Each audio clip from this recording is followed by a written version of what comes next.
haverá mais ainda lugar. Junto à cruz acharás lugar.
Meus queridos amigos, meus irmãos no Senhor, que a graça e a paz de nosso Senhor Jesus Cristo esteja entrando no seu lar através desta palavra. Estamos aqui gravando mais um vídeo para falar do amor de Deus e do sacrifício de nosso Senhor Jesus Cristo sobre aquela cruz. Esta melodia que nós ouvimos é um dos hinos favoritos do pregador Jim Swaggart.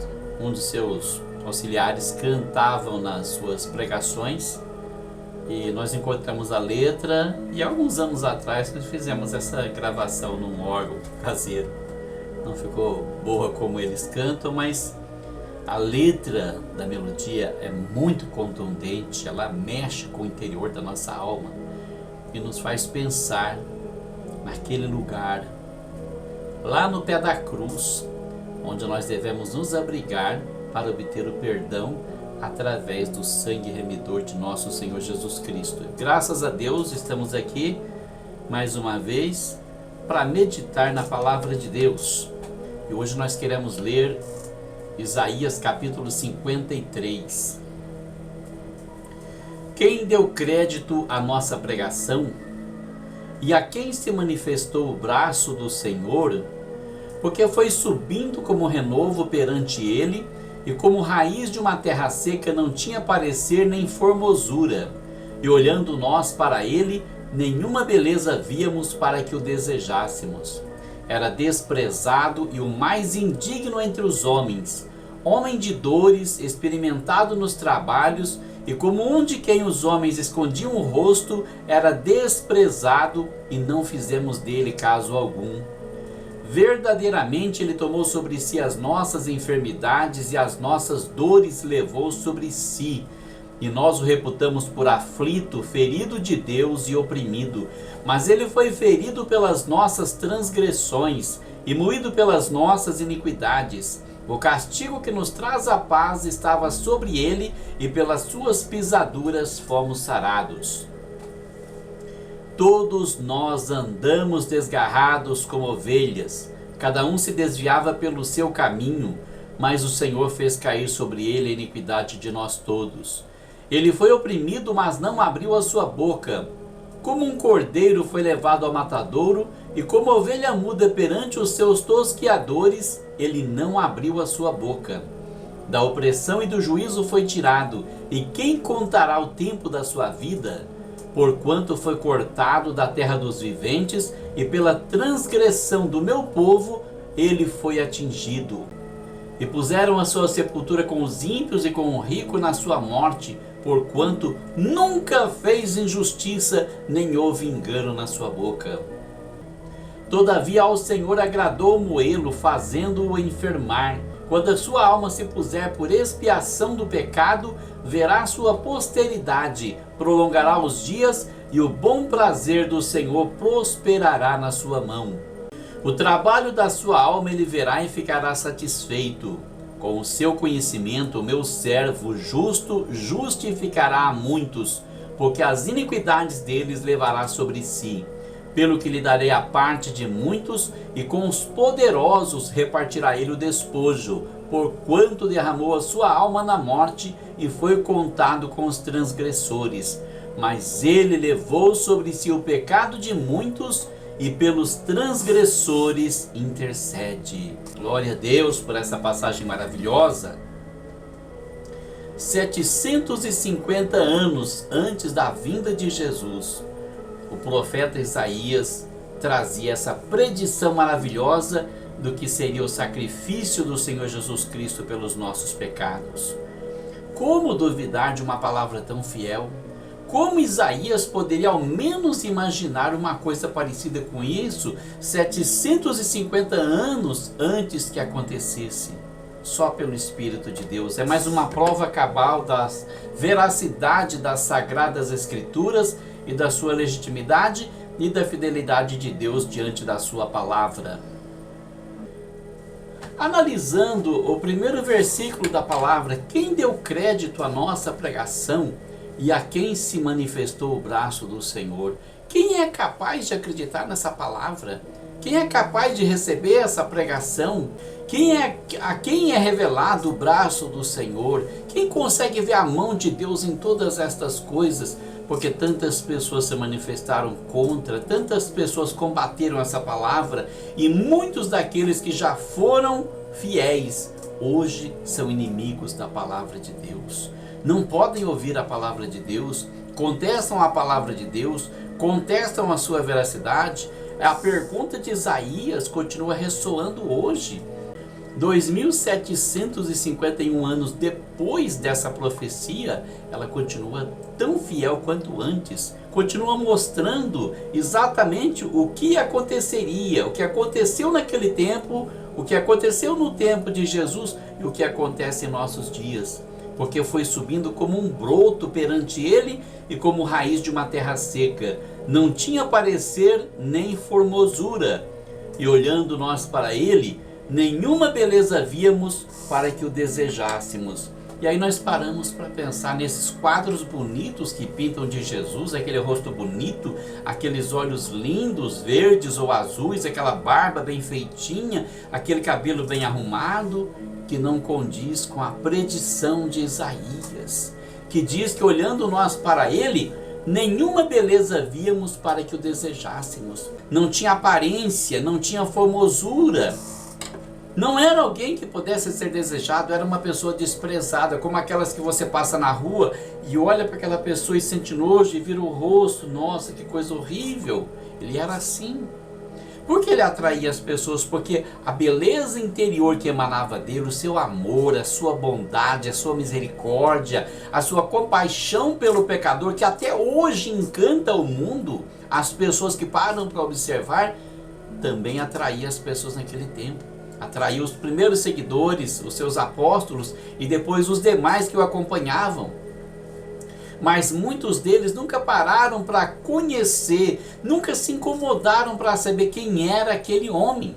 E por isso, quando ele foi entregue a Pilatos, eles ajudavam a cantar em coro: crucifica-o, crucifica-o. Que nós não sejamos como essas pessoas, mas como aquelas que olham para o interior, aquelas que não olham para a aparência, mas aquelas que olham para a alma, para que possamos manter comunhão com esse meigo nazareno que sofreu por nós. O mistério da salvação revelado aqui: era desprezado e o mais indigno entre os homens, homem de dores, experimentado nos trabalhos. E como um de quem os homens escondiam o rosto, era desprezado e não fizemos dele caso algum. Lendo essa passagem, me vem à mente quantas vezes acontece o mesmo com a gente, como nós somos desprezados em certos momentos por certas pessoas, como viram o rosto quando nós passamos, como se incomodam com a nossa presença. Quanto desprezo sofremos muitas vezes das pessoas que se sentem em lugares altos, que acham que são melhores do que os outros, que são capazes de dizer: olha, eu não preciso de você, você é descartável, você é dispensável, eu não quero você perto de mim, saia da minha presença, não é? No trabalho, na escola, na vizinhança, em todo lugar por onde você vai. Quantas pessoas te desprezam, e lá da glória, Jesus olhando para você e pensando: puxa, está fazendo com ele o mesmo que fez comigo. Fui desprezado assim, ele foi desprezado, ele foi rejeitado.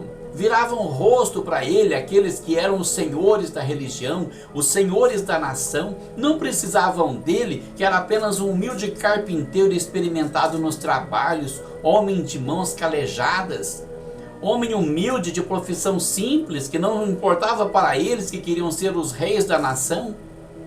Mas estava ali a salvação de Israel, estava ali a salvação do mundo, estava ali o futuro da humanidade.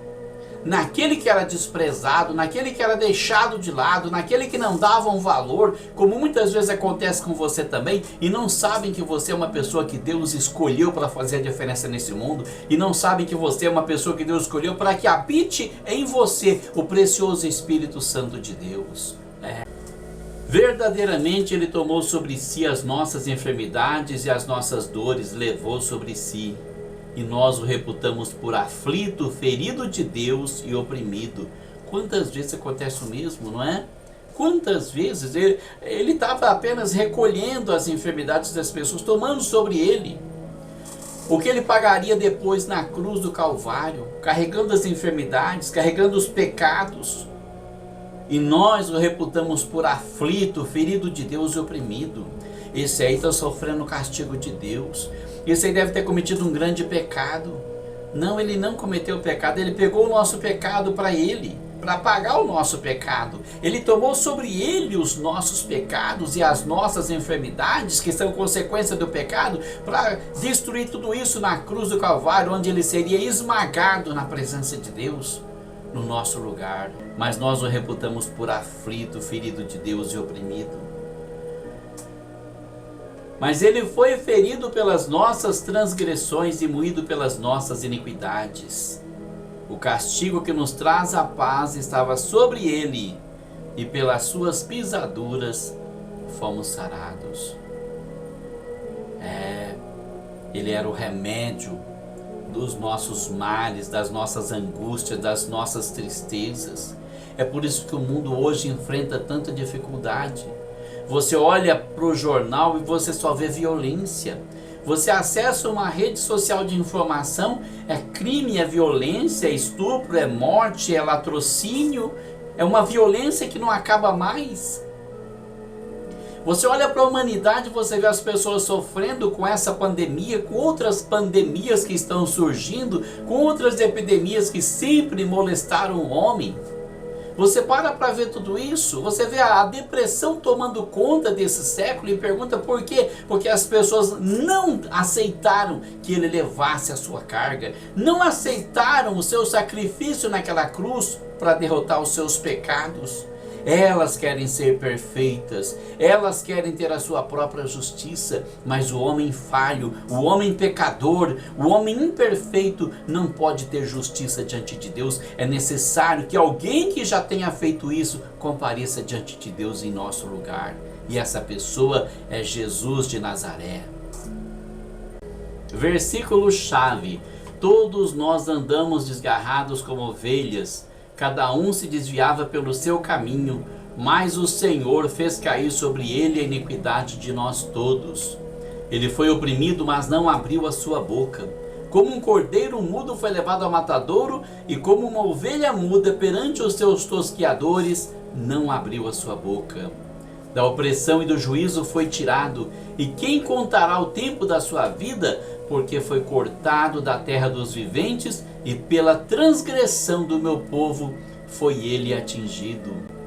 E puseram a sua sepultura com os ímpios e com o rico na sua morte, porquanto nunca fez injustiça, nem houve engano na sua boca. Todavia, ao Senhor agradou moê-lo, fazendo-o enfermar. Quando a sua alma se puser por expiação do pecado, verá a sua posteridade, a sua descendência, prolongará os dias, e o bom prazer do Senhor prosperará na sua mão. Ele foi contado com os ímpios e com o rico na sua morte. Entre seus discípulos tinha 2 espadas, e ele foi crucificado entre 2 ladrões, um à direita e um à esquerda. E quando morreu, José de Arimateia, homem rico, pediu seu corpo e o pôs na sua própria sepultura, contado com os ímpios, contado com o rico na sua morte. Porque ele nunca cometeu injustiça alguma. Foi o homem perfeito para fazer a vontade de Deus e comparecer diante dele para interceder por nós. E apesar de não ter feito nenhuma injustiça, diz a palavra que a Deus agradou moê-lo, esmagá-lo, cobrar dele os nossos pecados, a nossa iniquidade, a nossa maldade, para que ele, sendo esmagado, sofresse em nosso lugar. Hoje nós só temos que abrir o coração e dizer: Senhor, entra no meu coração, entra na minha vida, Senhor. O trabalho da sua alma ele verá e ficará satisfeito. Com o seu conhecimento, o meu servo justo justificará muitos, porque as iniquidades deles levará sobre si. Ele verá o trabalho dele e ficará satisfeito. Com o seu conhecimento, ele nos justifica. Note que a palavra diz: justificará muitos e não a todos, porque muitos são chamados, mas poucos são escolhidos. Então não são todos que serão justificados, mas muitos. Porque as iniquidades deles levará sobre si. Ele carregou as nossas maldades. Ele acumulou os nossos pecados, as nossas maldades, e por eles foi esmagado na cruz do Calvário. Pelo que lhe darei a parte de muitos, e com os poderosos repartirá ele o despojo, porquanto derramou a sua alma na morte e foi contado com os transgressores. Mas ele levou sobre si o pecado de muitos e pelos transgressores intercede. Hoje, esse mesmo Jesus está diante do Pai intercedendo por mim e por você. Eu quero dizer uma coisa para você: se você quer ter esperança de dias melhores, olha que muitos já deixaram esse mundo. Abra o seu coração e deixa Jesus dominar a sua vida.